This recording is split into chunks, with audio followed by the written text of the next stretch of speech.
In this episode, we'll be looking at a package called CXFreeze. It is a cross-platform set of scripts designed to freeze Python scripts into executables in a similar manner to the PyTorexy and bbfreeze scripts that we were looking at previously in our other episodes. In this episode, we'll continue that trend and use the console script and the Windows scripts from the previous episode as our examples.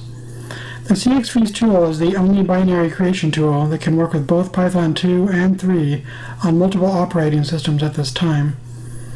So let's go ahead and try to freeze our config script that we created last time. So let's go ahead and look at the config file generation script that we created in our last episode. It's just this config file. All it does is create a silly ini file for us when you run it. So let's go ahead and open up a command file and try to create an executable out of this script. So we'll go to our command prompt. And all we need to do is cd to our documents folder.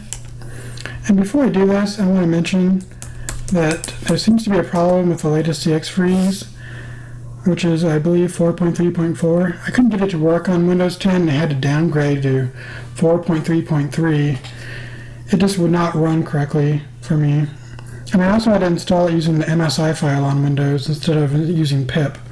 So just FYI in case you have problems too. So anyway, you do CXFreeze, config file, target door, and you just specify where you want to put it. We'll put it in the CX folder, and you hit enter, and you'll see a bunch of stuff. It'll warn you about missing modules. May not be a problem, they may not be needed on this platform.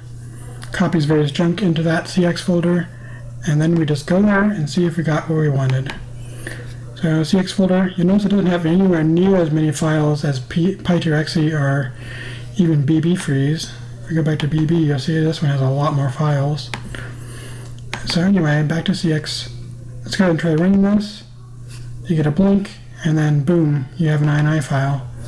And the ini file looks good, so it looks like we created this one successfully.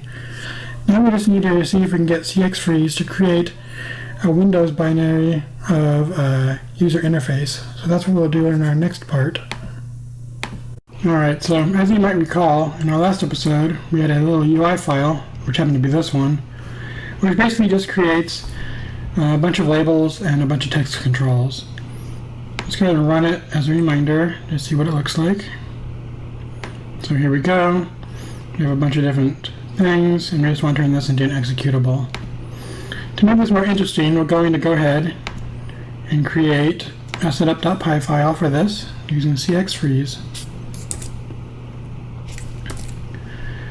So basically you import CXFreeze and you actually import stuff from it. So you import setup and executable. This is different than our previous examples, which sometimes use disutils or bbfreeze or whatever.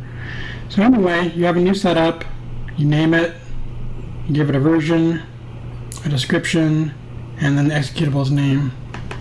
I used to call this example something different, but we'll call it example this time. Save it. And we need to save this to the same location that we did before.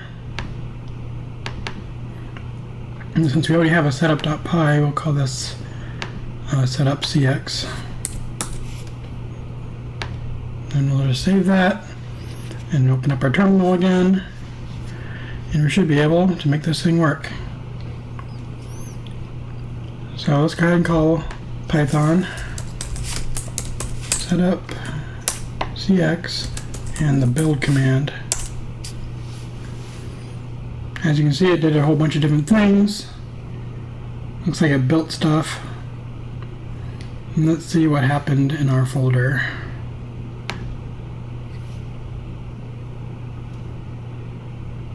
This isn't the right folder. We have a build folder, exe132, bunch of different files. Everything looks good so far. Let's see if it'll run. And as you can see, we now have our little tool as an executable.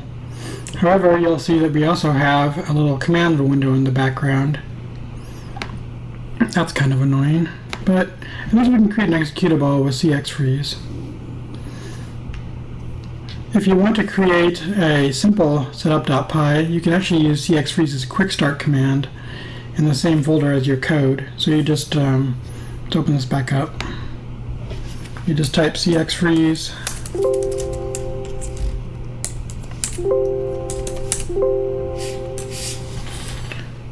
It's not auto-completing, but basically you just type cxfreeze -quick start. And that'll create your own setup.py file by itself, which is kind of cool.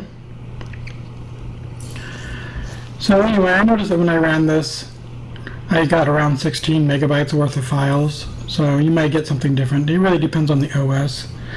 When I originally ran this, I ran it on Windows 7. On this one, it looks like, let's see, Control A. Yeah, 17.2. So on Windows 10, it's actually a little bit larger than it was on Windows 7.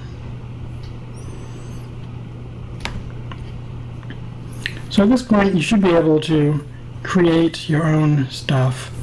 But we're going to take a look at one more little thing and change our setup.py file so that we can get rid of that command prompt in the background. So let's go grab that again. And we're just going to change this thing to this. So this time, we're changing it to use executable. Tell it what script to use and the base Win32 GUI. Everything else is basically the same. So I think what we're doing here is we're telling it that we're going to create a Win32 UI, and that's going to get rid of that command window that we had before. So let's try rerunning this. Well, let's go delete that build folder first of all. So we'll delete this, and then we'll rerun the script.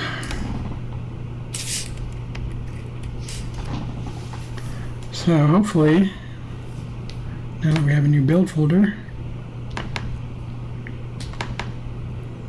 we can run this, and ta-da! There's no background command opening up, or terminal opening up. So at this point, you should be able to create binaries with cxfreeze. You can create a console application and a UI application, and you know how to do it to get rid of the console and everything else. So in our next episode, we'll look at our final binary builder, PyInstaller. I look forward to seeing you then. Have fun, and thanks for watching.